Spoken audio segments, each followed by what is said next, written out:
গতকালকে হচ্ছে আমরা যখন আমাদের জায়গা থেকে জানতে পারি যে সাতপন্থীদের স্টুডেন্ট যে গ্রুপগুলো রয়েছে তারা সচেতন ছাত্র সমাজ বা এরকম একটি নাম দিয়ে আসলে আমাদের প্রধান উপদেষ্টার যে বাসভবন অর্থাৎ যমুনা এটি ঘেরাও করার কিংবা এর সামনে অবস্থান কর্মসূচি নেওয়ার একটি পরিকল্পনা করে, তখন আমরা আমাদের জায়গা থেকে তাদের মধ্যকার যে সমস্যাগুলো এই সমস্যাগুলো সমাধানের জন্য দুই গ্রুপে তাবলিগের অর্থাৎ সাতপন্থী গ্রুপ এবং জোবাইরপন্থী যে গ্রুপ এইগুলোর মধ্যে তাদের মধ্যে যে বিভিন্ন রকমের সমস্যা চলছে এগুলোর জন্য একটি যৌক্তিক উপায় সমাধান হয়, এটির জন্য আমরা প্রথমে গতকালকে রাত 12টার দিকে আমাদের জায়গা থেকে বিশ্ব অর্থাৎ আমাদের টঙ্গীর যে পশ্চিম সাইডে যে মসজিদটি রয়েছে ওই মসজিদের ওইখানে যাই যেখানে সাতপন্থীরা এখন অবস্থান করছে।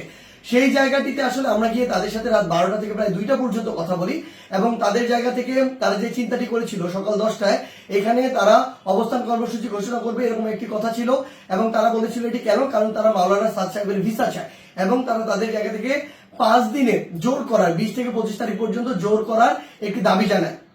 আমরা আমাদের জায়গা থেকে সেখান থেকে যে সিদ্ধান্তটি নিয়ে আসি সেটি হচ্ছে একটি সিদ্ধান্ত যে আমরা আমাদের জায়গা থেকে বলি যে প্রধানমন্ত্রী আমাদের যে হচ্ছে প্রধান উপদেষ্টার যে বাসভবন তিনি আসলে এই অভ্যুত্থানের স্পিরিটকে সামনে রেখে গণভবনে না থেকে যমুনায় থাকেন, এটি তুলনামূলক অরক্ষিত হওয়ার কারণে আমাদের যখন ইচ্ছা বসবো আর এটি আমাদের দেশের একটা অস্থিতিশীলতার চিত্র তুলে ধরবে, এটি কখনো হতে পারে না, এটি যৌক্তিক না, আমরা এটিকে সমর্থন করি না। সেই জায়গা থেকে আমরা তাদেরকে এটি অনুরোধ করি যে তারা যেন এখানে অবস্থান কর্মসূচি কিংবা ঘেরাও কর্মসূচি না করে, তারা এই অবস্থান থেকে সরে আসে। তারা তাদের জায়গা থেকে স্পষ্টভাবে দুইটি দাবি জানায়। এক নম্বর যে দাবিটি সেটি হচ্ছে যে তারা মাওলানা সাদ সাহেবের ভিসা নিশ্চিত চায়, দ্বিতীয়ত তারা 20 তারিখ থেকে 25 তারিখ 5 দিনের জোর করতে চায়।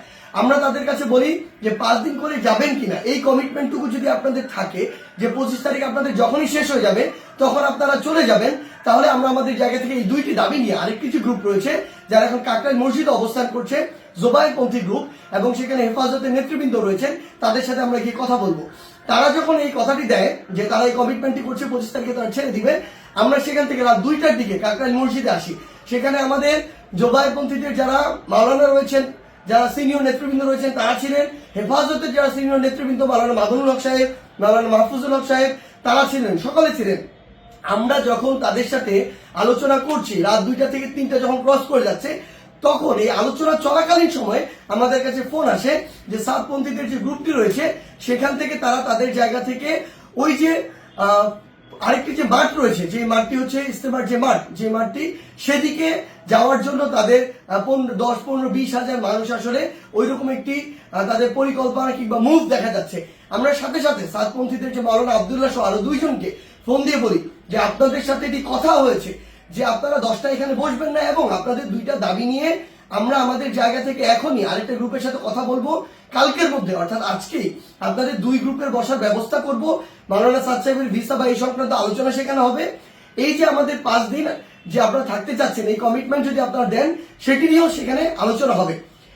যখন আমরা জানতে পারি তাদের দিকে মুভ করছে আমরা তাদেরকে স্পষ্ট করে বলি আপনারা যদি সেদিকে মুভ করেন আমাদের আলোচনা চলাকালীন তাহলে আপনারা আমাদের আলোচনাকে অসম্মানিত করছেন এবং আমাদের প্রতি যে শ্রদ্ধাটুকু রাখা উচিত আপনাদের সেটুকু আপনারা রাখছেন না। সেটি যদি করেন তাহলে আপনাদের পক্ষে আমাদের অবস্থান থাকবে না, একদম ক্লিয়ার বলে দিই। এবং আমাদের জায়গা থেকে এরকম কোনো মেসেজই ছিল না যে আপনারা ওইখানে চলে যান 5 দিনের জন্য অবস্থান নেন। এটা কোনোদিন আমরা একটা প্রতিনিধি দল কখনো বলতে পারি না। এটা পুরো একটি সরকারের বিষয়, মন্ত্রণালয় বা উপদেষ্টাদের বিষয় এবং প্রশাসনের সামগ্রিক একটি ডিসিশন। ইভেন গাজীপুর মেট্রোপলিটন পুলিশের ডিসিশন দেওয়ার কেউ না। সেই জায়গা থেকে তারা এইসব কোনো কিছু তোয়াক্কা না করে যেটা হলো যে সেখানে এই দখলের বিষয়টিতে সেদিকে চলে যাওয়া হলো এবং ফাইনালি এখানে একটি সংঘর্ষ ঘটলো, যেই সংঘর্ষে 3 থেকে 4টি প্রাণ আমরা হারিয়েছি। আসলে সবচেয়ে গুরুত্বপূর্ণ কথা গতকালকে আমরা তাদেরকে বলেছি যে তাবলিগের আসলে আপনারা যেই কাজগুলো করছেন এগুলো তাবলিগের স্পিরিটের সাথেও যায় না, এগুলো ইসলামের মুসলিমের স্পিরিটের সাথেও যায় না, কোনো কিছুর সাথে যায় না। এখানে আপনাদের ব্যক্তিগত গোষ্ঠীগত কোন জিনিসের মানে বহিঃপ্রকাশ আপনারা এখানে ঘটাচ্ছেন, ক্ষোভের হোক দ্বন্দ্বের হোক এই বহিঃপ্রকাশগুলো ঘটাচ্ছেন। এবং সবচেয়ে গুরুত্বপূর্ণ বিষয় হচ্ছে যে এই জিনিসটি হয়েছে এখানে এটা সম্পূর্ণ অনাকাঙ্ক্ষিত এবং আমাদের মতের বাইরে গিয়ে এই বিষয়টি আসলে গতকালকে সেখানে হয়েছে এবং আমাদের আলোচনাকে শ্রদ্ধা বা সম্মানটুকু জানানো হয়নি এবং আরেক পক্ষের সাথে আলোচনা চলাকালীন সেখানে এরকম আক্রমণ এবং রক্তাক্তর ঘটনা ঘটেছে। সেই জায়গা থেকে আমরা শুধু আমাদের জায়গা থেকে একটি জিনিসই বলি, আজকে এখন 7 গ্রুপ সেখানে অবস্থান নিয়েছেন। আমি জোবাইরপন্থীদের যারা রয়েছেন আপনাদেরকে একটি বিষয় শুধু অনুরোধ করব, যেটি গতকালকে রাতে তারা ঘটিয়ে ফেলেছেন বা বিভিন্নভাবে ঘটে গিয়েছে সেই একই জিনিসের জন্য বড়ভাবে আর পুনরাবৃত্তি না হয়। কাউকে না কাউকে আসলে এই পরিচয়টুকু দিতে হবে যে আপনি যে তাবলীগ দ্বীনের প্রচার ইসলামকে ধারণ করেন, এবং এটার জন্য আমাদের এই রক্তারক্তিটি এড়াতে হবে। আমরা যেন এই মনে না করি যে এখানে জীবন দিয়ে দিব আর শহীদ হয়ে আমি জান্নাতে চলে যাব। আমরা আমাদের ক্ষুদ্র জ্ঞান থেকে মনে করি এটা শহীদ হয়ে জান্নাতে যাওয়ার কোনো জায়গা হতে পারে না, এটা কোনো উপায় হতে পারে না, বরং এটা তাবলীগের মধ্যে, ইসলামের মধ্যে, মুসলিমের মধ্যে, দেশের মধ্যে একটি বিশৃঙ্খলা সৃষ্টি করা হচ্ছে। আমরা প্রশাসনকে উদাত্ত আহ্বান জানাই আমাদের জায়গা থেকে, গতকালকে যারা এটার সাথে সংশ্লিষ্ট ছিল, জড়িত ছিল, তাদের দৃষ্টান্তমূলক শাস্তি দিতে হবে। তারা যদি ইভেন কোন একটি গ্রুপের সর্বোচ্চ নেতা হয়, তার বিরুদ্ধেও যথাযথ ব্যবস্থা নিতে হবে, আইনের আওতায় নিয়ে আসতে হবে। আদারওয়াইজ এই জিনিসটিকে যেভাবে চিত্রায়িত করা হচ্ছে সেটি কোনোদিন তাবলীগ হোক, মুসলিম হোক, ইসলাম হোক, কোনো কিছুর স্পিরিটের সাথে যায় না এবং এটি হতে পারে না।